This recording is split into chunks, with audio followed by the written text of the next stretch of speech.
Yo, what's up mga ka-vlog? So ngayong araw nga ay pupunta kami sa may Dingalan, Aurora.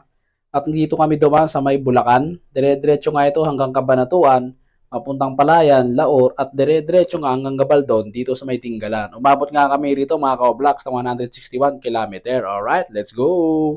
At pagdating naman namin dito mga ka-vlog sa may Matawe, sa may Dingalan, ito pinagbasa na mabuti. At nagpa-picture na rin kami dito sa nakalagay na I love Matawe. Alright, let's go! Nagpapoy na rin kami rito mga ka-vlog upang ihawin yung mga binili naming isda. Ito nga yung yellowfin tuna na sariwang-sariwa. At nagpakulo na rin kami dyan para sa isisigang na panganan tuna. At nilinisan na rin dyan yung mga pusit na gagawing adobo mamaya. Alright! Ito nga mga ka-vlogs, no? Pinagbastang mabuti yung dalampasigan dito. At napakalmado ng tubig, banayad na banayad kasi nga low tide. Ito mga kasama ko ito, nasa dulo na at talagang nag-enjoy. Alright! Siyempre, tayo magpapauli mga ka-vlogs. Nagpakita tayo ng ating pangmalakasang likod dyan. Alright, let's go! Parang may sasagipin data tayo dyan mga ka-vlogs. Tingnan natin kung malamig yung tubig at malalim. Yo, what's up mga ka-vlogs? So, ngayong araw, dito nga pala kami sa may Matawe. Sa may Dingalan, Aurora. Kasama nga pala mga ka-vlogs yung aking mga kasamahan sa simbahan.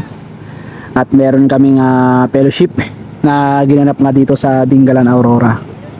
So kung nakikita nyo mga ka-vlogs, no, yung bandang dulo na yun mga ka-vlogs, yun, nandun yung Pacific Ocean.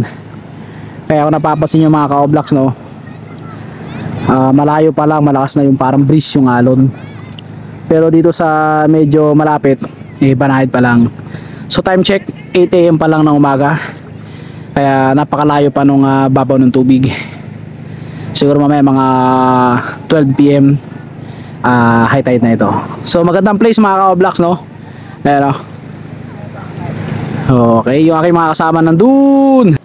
Yung lagaslas pa lang ng alon mga ka-vlogs ay talaga namang dinig na dinig mo. At talagang maalis yung stress mo mga ka-vlogs. Parang ang layo-layo mo sa problema kapag nakikita mo yung ganito. Alright, kita mo naman mga ka-vlogs, no? Ang ganda ng tanawin tsaka ng kalikasan dito.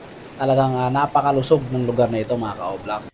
Pagkatapos maligo mga ka-vlogs, ito tinawag na kami ng aming mga kasamahan. Luto na kasi yung hipon, yung adobong pusit, yung tahong, at saka yung inihaw na yellowfin tuna. Ayan mga ka-vlogs, sariwang-sariwa pa. At syempre nagsigang na rin sila ng panganan tuna. Kain! Kain po tayo! Napakasarap po! Salamat po! Sino nagluto yan? Napakasarap pa. May kasalanan ito.